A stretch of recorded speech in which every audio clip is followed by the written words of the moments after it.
Drama जिंदगी हो, फिल्मी पर्दा हो या खेल का मैदान, ड्रामा आज की दुनिया की एक अल्टीमेट नीड है। इस नीड को अगर क्रिकेट में ढालें और किसी एक कैरेक्टर को इसकी बागडोर दें तो वो नाम वेस्ट इंडीज का ही होगा। फिर से 1975 और 1979 वाली वनडे चैंपियन विंडीज हो या 90 के दशक वाली टेस्ट की बेताज बादशाह कैरिबियाई टीम, यहाँ तक की ढलान के बावजूद 21वीं सदी की शुरुआत से लेकर अब तक वेस्ट इंडीज ही सबसे ड्रामेटिक और कैरिज्मेटिक क्रिकेट कैरेक्टर है। ये कब क्या कर जाएं ये शायद खुद ही नहीं जानते हैं। अपने क्रिकेट के सदमे जैसे सालों में चैंपियंस ट्रॉफी जीत जाते हैं, जब टीम भी नहीं बन पा रही होती है तब T20 वर्ल्ड कप जीत जाते हैं, जिस टूर्नामेंट में मिनोज से हारते हैं उसी के चैंपियन बन जाते हैं। साफ साफ कहें तो वेस्ट इंडीज अनप्रेडिक्टेबिलिटी का सिनोनिम है। अब ऐसी टीम जब टूर्नामेंट जीते तो उसकी कहानी रोचक होना तो तय है। एक ऐसी इंटरेस्टिंग और हिट कहानी है 2016 T20 वर्ल्ड कप की, जिसको आज हम करीब से देखेंगे World Cup in a glance के छठे एपिसोड में। हालांकि इस कहानी का अकेला हीरो वेस्ट इंडीज का टोला नहीं है। यही वजह है कि T20 वर्ल्ड कप की जर्नी का ये सबसे चहेता और कमाल का हिस्सा है। इसमें इंडिया में वर्ल्ड कप होने से लेकर इंडिया का सेमीफाइनल तक जाना भी किसी फिल्म के स्क्रीन प्ले से कम नहीं है। भले ही ये वर्ल्ड कप जीती वेस्ट इंडीज हो, लेकिन इस टूर्नामेंट से मिसालें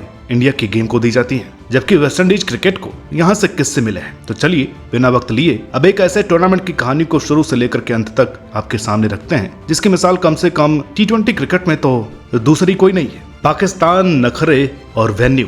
दोस्तों, ये टूर्नामेंट 2014 के नए फॉर्मेट में ही खेला जाना था, जहाँ पिछली बार की तरह फिर से टॉप 8 टीमें लीग राउंड में क्वालिफायर के लिए भिड़ने वाली 4-4 टीमों के दो ग्रुप्स की तरफ देखती थी, जिनमें 2 टेस्ट नेशन वाली टीमों के साथ 2015 वर्ल्ड कप T20 क्वालिफायर से आई टीमें आपस में लड़ती हैं। हालांकि टूर्नामेंट अब 16 पार्टिसिपेंट्स, 35 मैच और 26 दिन लंबा हो गया था। फिर भी कम से कम ग्राउंड्स पर मैचों को कराने का इंपॉर्टेंस दिया जाता था। इसी के तहत इंडिया के प्रपोज्ड शेड्यूल में से ICC ने कुछ वेन्यूज निकाल करके सिर्फ 7 स्टेडियम ही रखे।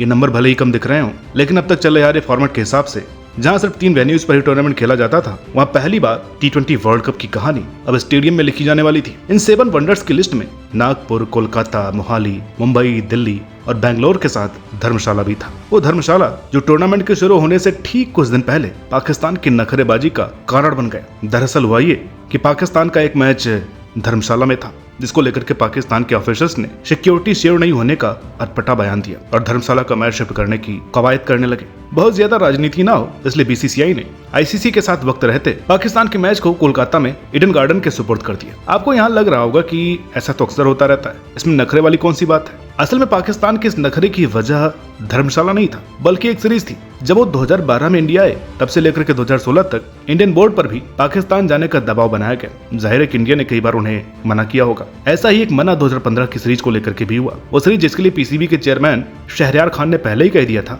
अगर अक्टूबर में इंडिया पाकिस्तान नहीं आया तो मार्च में इंडिया नहीं जाएंगे। इसके बाद पाकिस्तान ने फरवरी तक दबाव बनाया और वर्ल्ड कप का पार्ट नहीं होने वाली गिदड़ भपकियां दी। लेकिन जैसे उन्हें गवर्नमेंट से क्लियरेंस मिला, वैसे ही प्लेयर्स ने आने के लिए बैग भी पैक कर लिया। बस इसकी वजह से धर्मशाला से मैच छिन गए। हालांकि वेन्यूज के तमाशों में धर्मशाला इकलौता ऐसा स्टेडियम नहीं था जिससे मैच लेकर किसी और को दिया गया हो। दिल्ली के उस समय के फिरोज शाह कोटला ग्राउंड्स को स्टैंड्स पर क्लियरेंस न मिलने के चलते आखिर तक रेड लिस्ट में रखा गया। वो तो ठीक समय यानी टूर्नामेंट के बीच में साउथ दिल्ली म्यूनिसिपल कॉर्पोरेशन ने स्टैंड्स को ठीक ठाक बताया और ऐसे T20 वर्ल्ड कप 2016 के मैच दिल्ली को मिले, वरना स्टैंड्स की बहस में चेन्नई की तरह दिल्ली भी पूरा वर्ल्ड कप मिस कर देता। जी हाँ, 2016 में चेन्नई को 2 स्टैंड्स की कमी होने के कारण ही एक भी मैच नहीं मिला था। पहले राउंड में इस बार अफगानिस्तान का कमाल। तो दोस्तों, स्टेडियम के हाजी और नाजी के खेल के बाद टूर्नामेंट का आगाज क्वालिफायर से हुआ, जहाँ ग्रुप ए में बांग्लादेश, नीदरलैंड्स, ओमान और आयरलैंड को सुपर 10 में जाने के लिए आपस में भिड़ना था। वैसे तो इस ग्रुप में बांग्लादेश का आगे जाना पहले से तय था, लेकिन पिछले वर्ल्ड कप के नीदरलैंड्स के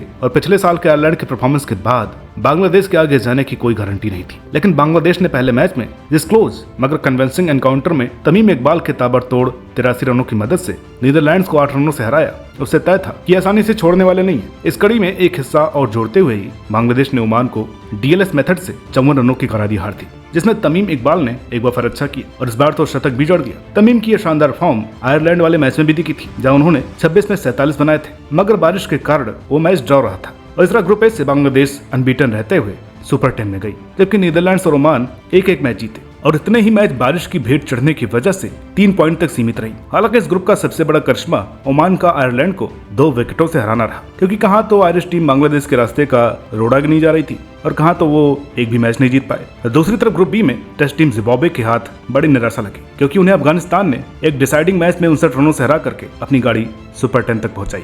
क्योंकि इस मैच से पहले दोनों टीमें हांगकांग और स्कॉटलैंड पर बड़े मार्जिन से जीते हासिल करके आ रही थी, इसलिए यह वाला मैच क्वार्टर फाइनल की मानद खेल रही थी, जिसका नतीजा अफगानियों के हक में रहा। मोहम्मद शहजाद के स्कॉटिश टीम के सामने 61 रन, नबी के हांगकांग के खिलाफ 4 विकेट और रशीद के जिम्बाब्वे के सामने 3 विकेट बता रहे थे कि अफगानिस्तान किसी एक प्लेयर पर डिपेंडेंट नहीं है। इसलिए सबको चौंकाते हुए अफगानी पलटन का सुपर 10 में जाना करिश्मा नहीं, करिश्मे की भविष्यवाणी लग रहा था। वेस्ट इंडीज के कारनामों का राउंड। दोस्तों, जिस करिश्मे की बात हमने ऊपर की, अफगानिस्तान को उस करिश्मे को हकीकत बनाने के लिए अपने ग्रुप में West Indies, south Africa, England और श्रीलंका से लोहा लेना था। इस तरह ग्रुप 1 किसी गहरी खाई से कम नहीं था। हालांकि इस गहरी खाई में वेस्ट इंडीज के खो जाने के आसार पहले से लगाए जा रहे थे, क्योंकि बोर्ड्स के साथ बहस के चलते कैरिबियाई प्लेयर्स स्पॉन्सर तक के लिए तरस रहे थे और टूर्नामेंट से चंद रोज पहले अवेलेबल प्लेयर्स को लेकर टीम बना करके इंडिया आए थे। ऐसे में उनका मनोबल बुरी तरह से हिला हुआ काउंट हो रहा था। मगर विंडीज सेना ने इसके उलट अपने पहले ही मैच में गिल के 48 बॉल वाली सेंचुरी के चलते कन्वेंशनल 19वें ओवर में 183 रनों का लक्ष्य हासिल किया। यहाँ से मिली एनर्जी को उन्होंने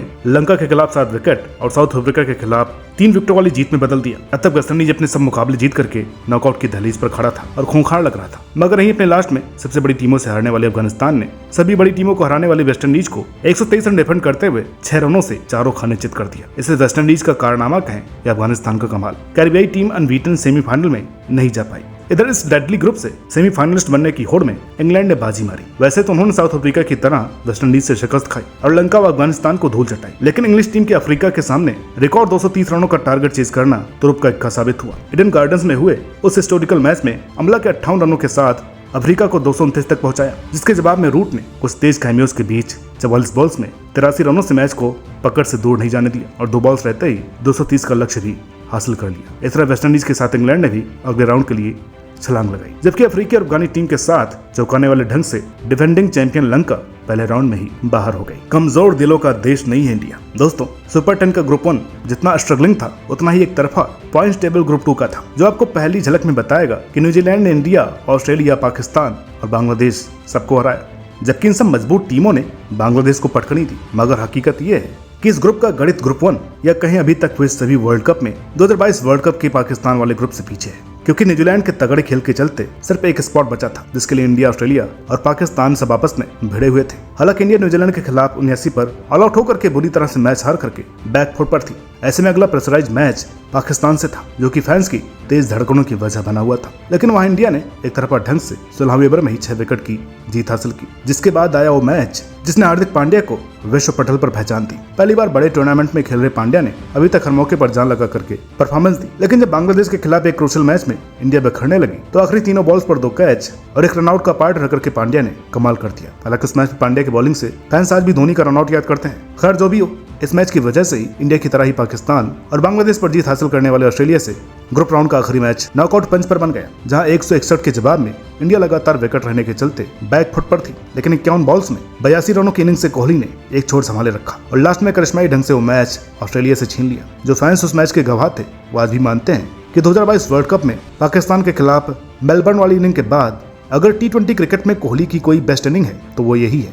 हमारी होली तुम्हारी दिवाली। दोस्तों, खूब गौतम गुत्था के बाद वेस्ट इंडीज के सामने इंडिया और न्यूजीलैंड के सामने इंग्लैंड के सेमीफाइनल्स तय हुए, जिसमें पूरे वर्ल्ड कप में स्टार की तरह चमक रही न्यूजीलैंड को जेसन रॉय ने अकेले दम पर 78 रनों की मदद से दीवार से लगा दिया, जबकि वेस्ट इंडीज के सामने हमारी चुनौती को सिमंस ने कमजोर कर दिया। उस दिन वानखेड़े में कोहली के 89 रनों की मदद से बने 192 रनों के आगे सिमंस के नाबाद 82 रन भारी पड़ गए। शुरुआती ओवर्स के बाद इंडिया मैच में थोड़ी देर के लिए भी आगे नहीं आ पाया। पूरे टाइम कैरिबियाई पावर हावी रही। ऊपर से हमारी नो बॉल्स और बाउंड्री पर कैच पकड़ते हुए पैर लगने वाला मामला और खराब कर गया।